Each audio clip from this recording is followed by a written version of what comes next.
دايرين؟ لاباس عليكم؟ كنتمنى تكونوا بخير وعلى خير. مرحبا بكم في هذه الحلقه جديده. اليوم ان شاء الله غادي نوجد معكم الملوي صغير. المهم في القصريه كما كتشوفوا درت واحد النسبه قليله ديال الفينو اكسترا والفارينه نفس الكونتيتي. المهم غندير واحد المعلقه صغيره ديال الملح وغادا نخلط كل شيء. وباش غنعجن هذا الملوي غادا نعجنو غير بالماء عادي ما سخونش من الروبيني.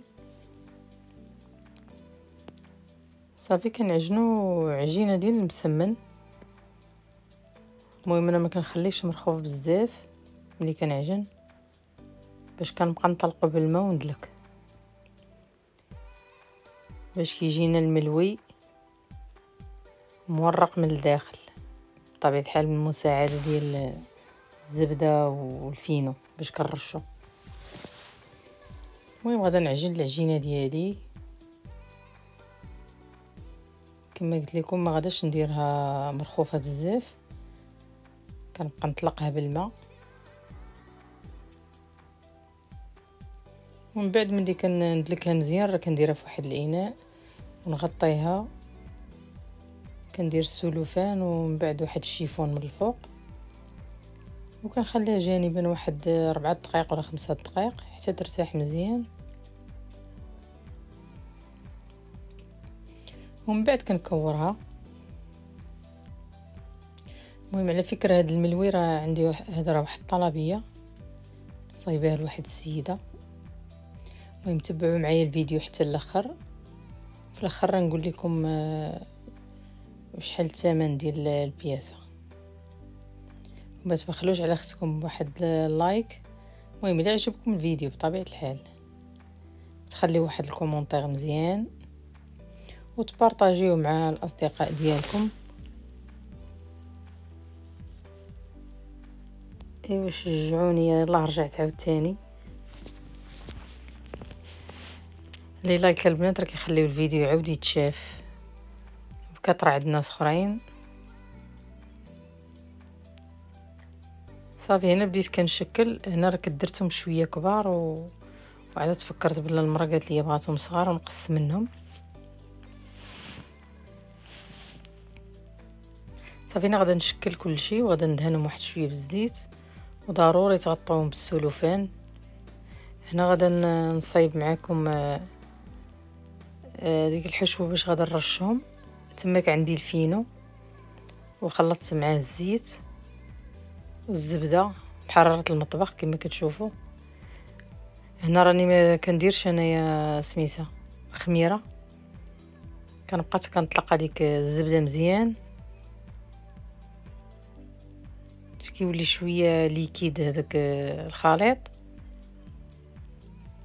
انا ما كنديرش الخميره عيريه، العجينه تخليوها ترتاح. كل ما ارتاحت مزيان، واخا ملي كطلقوها وتشكلوها تخليوها مازال ترتاح. وفي الملوي ضروري بالنسبه لي انا ملي كنبغي نشكلو راه ضروري كنصايب بزاف باش من الوقت اللي نكون طيب مع فيه الخدمه ما نبقاش واقفه نتسنى ولا الملويه اللي كنكون دايره في البوطه تكون طابت وعاد نطفي البوطه وعاد راكم عارفين، حيت ماشي بحال المسمن عادي عا كتلويه طويه صافي وتحطيه. صافي هنا كما كتشوفوا كنبسطها مزيان ديك الكويره وحاولوا ترقوها بحال ما هكاك باش يجيكم مورق من الداخل. واخا كاع تقطع لكم العجينه معليش، الوقت اللي كتكونوا تشكلوا فيه راه كتسوديوها تجمعوا الجهه اللي مقطعه هي الاولى وراكم عارفين ما نحتاجش نوريكم. صافي هنايا غادا نرش من هذاك الخليط اللي درت. هاد الطريقه اللي غادا ندير كيخليه مورق مزيان من الداخل.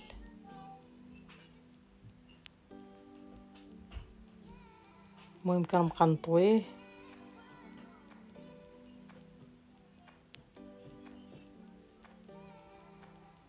النذره. خايبه لكم داك الطي عشوائي، راه ملي كطيبوه وتحطوه راه حاجه اخرى.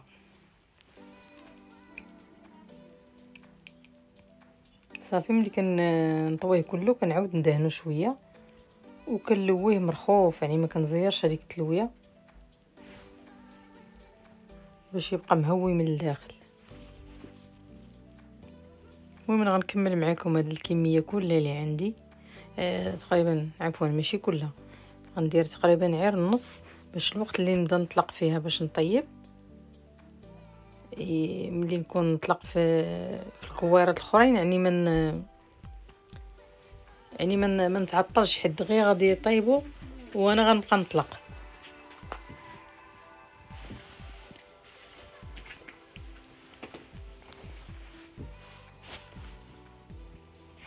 صافي هنا نعاودت معكم وحده اخرى مزيان. في الاول مزيان طرقوا العجينه، مزيان طرقوها كما كتشوفوا في الفيديو. وكما كتشوفوا راه العجينه ملي كتخليوها ترتاح راه هكا كطيعكم الصراحه ملي كتبداو تطلقوا فيها.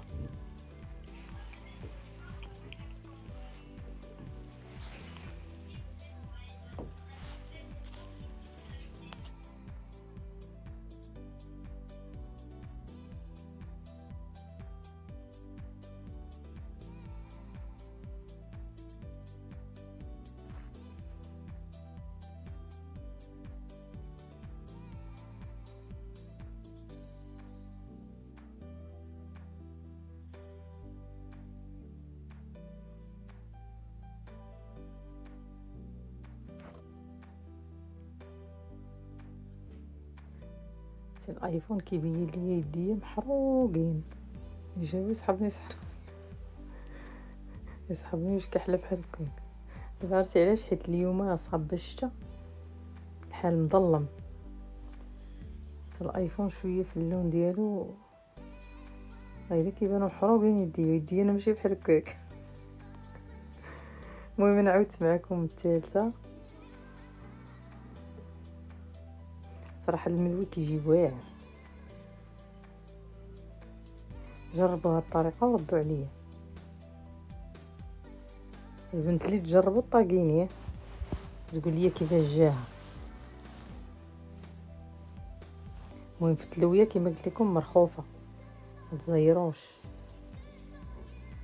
باش كيبقى هذاك البلاصه فين يزيد يطرخف، تزيد ترخف العجينه ملي كتخليوها ترتاح.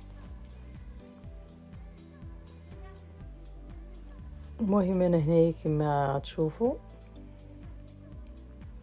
طيبتها في هاد معوجة كما قلت لكم النص ديالها. غنطيبها في هذيك لابلونش تقريبا كتجي عمليه، حيت كندير فيها 6 ولا 8 بدقه احسن من المقله.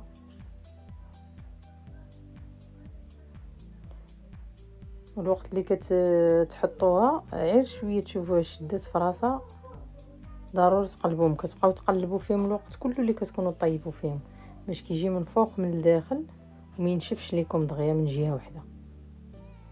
هذا هو السر ديال سميتو الملوي والمسمن والرغيف كلشي بحال ما هكا. ديال الطريقه ضروري تبقاو تقلبوا كل مره تحسوا بها، تقلبوا حتى كيتحمر من جوج جويه وكيطيب من الداخل، ماشي تخليوه على جهه واحده يبقى تيكرم عاد تقلبوه. غير يبان لكم واحد شويه بدا كينشف من الفوق تقلبوها، وكذلك الجهه الاخرى، يعني ما تخليوش تتحمر كلها، تبقاو تقلبوا فيها حتى كطيب مقاده من جوج جويه.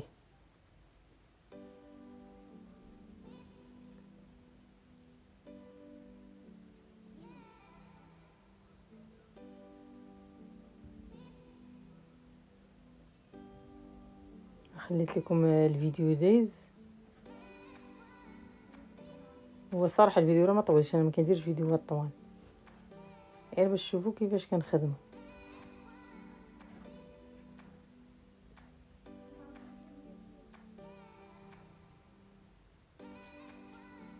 اليوم راه واحد الشتا ما نعاودش لكم، اليوم الاربعاء شتا والحال مغمم سبحان الله العظيم.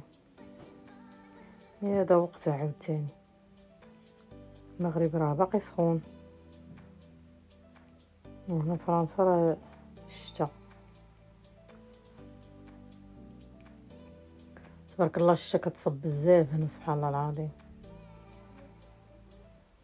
الله يرحمنا على قد نفح.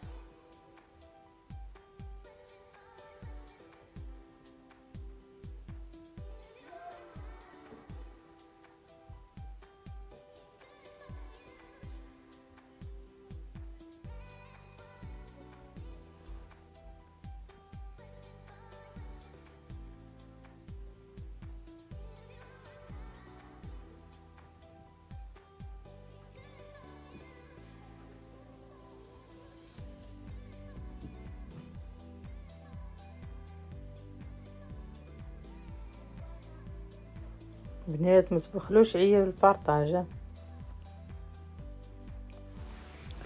تبخلوش على خصكم بالبارطاج. المهم انا غنلوح هاد الفيديو في سميتو حتى في التيك توك. التيك توك راه غنديرو شويه ناقص على هكا، التيك توك ما كيهش بزاف، وهذا راه غنلوحو في اليوتيوب. المهم نتوما غتفرجوا فيه كنقول لكم فين غديروا. سمحوا لي شويه قرا جديد ضاريني.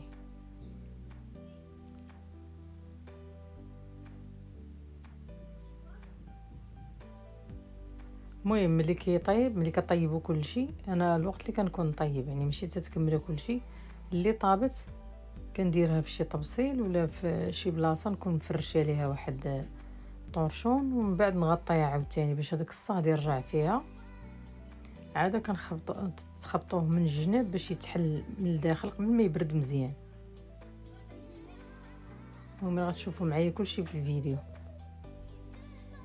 هنا راه شويه سرات حيت انا الفيديوهات ما عطيتكمش كاع المراحل باش ما يجيش طويل عاوتاني بزاف، وهكا وراه جاني طويل. انا اللي كيدير فيه 40 دقيقه 20 30 دقيقه بزاف.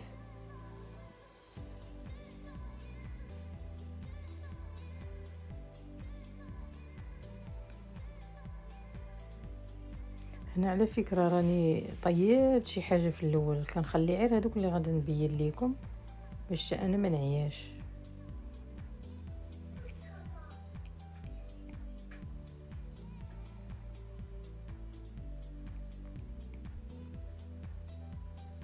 وانا راه ما كنرشوش بزاف بالزيت ملي كنكون طيب، حيت ديجا فيه الزبده فيه الزيت، ويعود عاوتاني يطرش بزاف بالزيت غادي يجي كاع عامر بالزيت، كيجي ناشف الصراحه.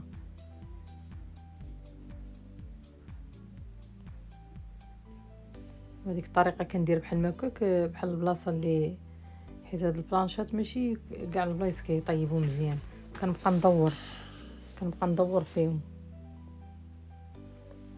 باش نطيبهم من كل جهه، نبقى ندور اللي نجيب هنا واللي هنا ندي عليه غادا حتى كنكمل كلشي.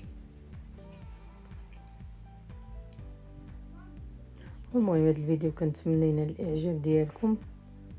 انا تقريبا راني كملت، هذا هو الملوي ديالي كيجي رائع. وبالنسبه للحبه البنات راه كندير لها اورو 20. مرحبا بكم اللي بغات شي حاجه، ونتلاقاو في فيديو جديد ان شاء الله مع وصفه جديده. شوف كيف كيجي رائع.